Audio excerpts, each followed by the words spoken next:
Hey guys, what is going on? This is Wrestlelamia, back with another episode. Join us now as Wrestlelamia looks at the 19th April edition of the Blue Brand, as well as the wildest wrestling news stories you need to know, including WWE releases several superstars. Is this just the beginning? How Solo Sikoa made his Papa Rikishi happy, Seth Rollins' surgery update, why did Cody Rhodes put himself through a table, and more. As always, we won't recap the matches, but look at the good, the bad, and the downright ugly. The good. The bloodline is hotter than ever. No Roman Reigns, no problem. Incredibly, the WWE has found a way to breathe new life into the bloodline saga and help revive Solo Sikoa's WWE career. While it's too early to tell how Solo will do as a featured player, he's quickly managed to take the fans' grudging respect for Roman Reigns and turn it into nuclear-level heat by usurping Roman's spot and kicking his brother Jimmy to the curb. The new enforcer. The WWE is wasting no time putting Tama Tonga into the role of Solo Sikoa's enforcer.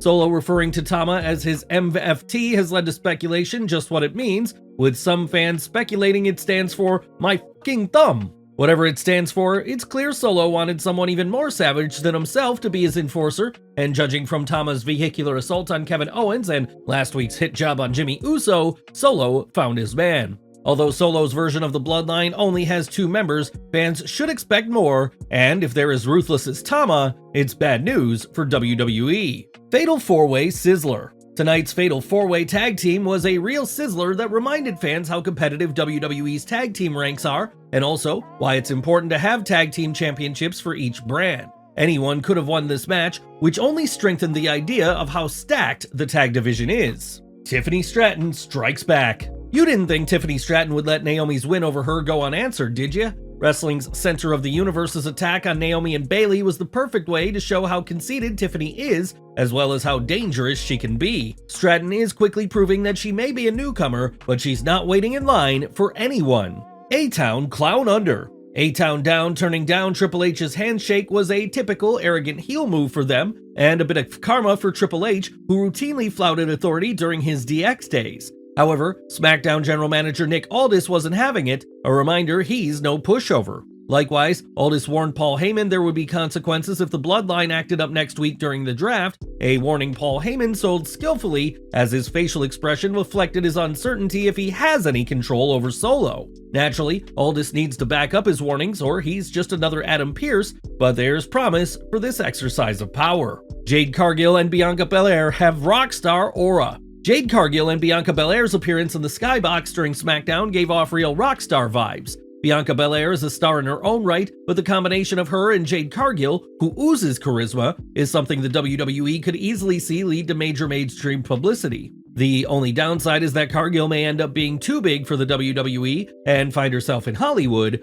sooner rather than later. The bad. Baffling booking. LA Knight's loss to AJ Styles was beyond baffling, as it seems the WWE is eager to tap into the fans' love for him, but that has no idea how to book him in the long run. While there's nothing wrong with a heel getting a clean win, the decision to have Styles beat Knight following Knight's win over Styles at WrestleMania makes no sense. WWE should have had someone else face Styles in the finals, and frankly, the decision to book Styles versus Cody at Backlash France suggests the WWE isn't putting much thought into Cody's opponents. Cody versus AJ will be entertaining in terms of work rate, but it's doubtful many fans think AJ is walking out as champion. Legado versus LWO storyline needs help. The Legado del Fantasma versus LWO storyline continues to plot along, a reminder that WWE can book some sensational storylines at the top, but that the undercard remains hit and miss. This feeble feud has been going on far too long with no direction. The decision to insert Dominic Mysterio into Legado's Mania match is proof of just how weak this storyline is, and sadly, Dirty Dom's presence did nothing. It's time to wrap this one up and decide whether either faction should be kept together. The downright ugly. Nothing ugly. SmackDown was a solid show despite the booking flaws mentioned in our analysis, and fans tuning in had many reasons to enjoy the show, whether it was the Bloodline storyline, the entertaining matches, or the segments forwarding storylines.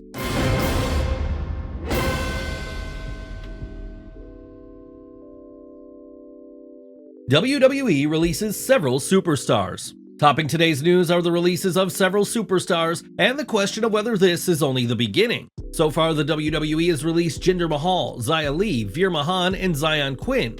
In addition, Fightful Select reports Sangha has also been released. Jinder Mahal, best known for his surprise run as WWE Champion, has had an inconsistent push ever since dropping the WWE title. Injuries haven't helped him maintain momentum, and Veer Mahaan enjoyed a push on Raw, but like many superstars, the push vanished and so did he.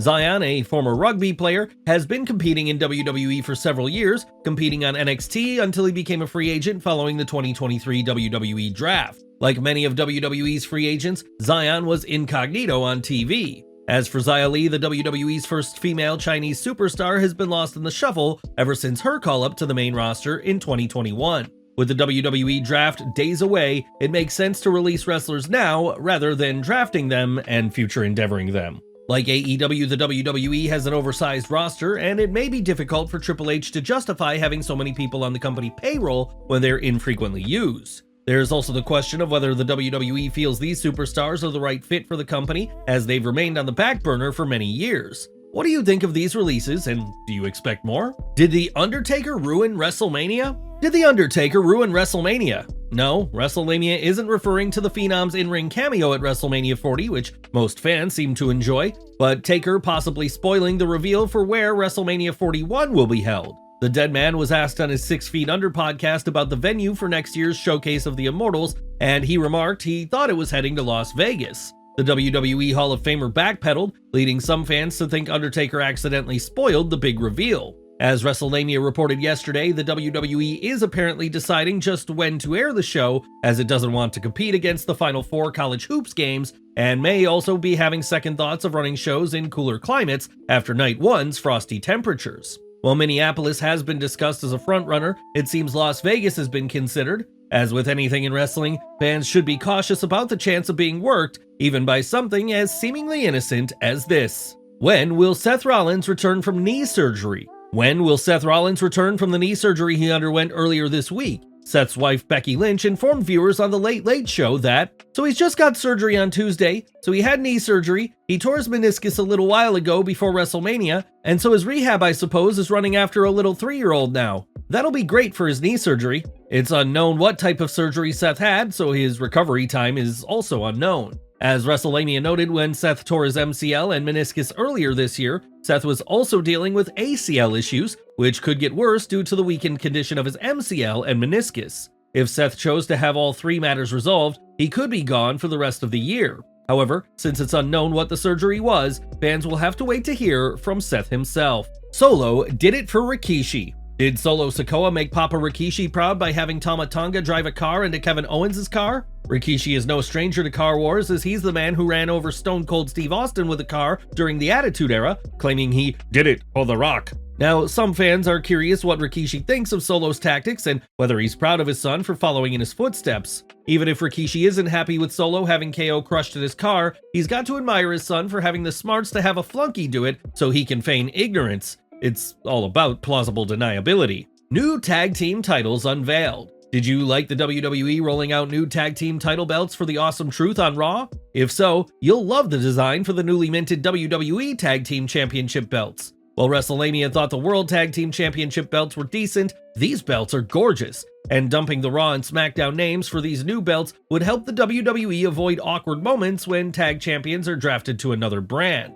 Now, if WWE can only bring back the NXT Women's Tag Team Championship, things will be ideal in the tag team division. Cody's dedication to his fans. Last but not least, Cody Rhodes loves his fans, as seen by a post-show segment where he put himself through a table. Rhodes appeared after Smackdown went off the air and put himself through a table just to send the fans home happy who were chanting, "We want tables." Well guys, there you have it, Wrestlemania's look at the 19th April edition of Smackdown, as well as the wildest news stories and rumors you need to know in wrestling. Be sure to leave your comments and don't forget to subscribe to our channel, follow us on Instagram and Twitter, and I'll see you next time for some more wrestling content.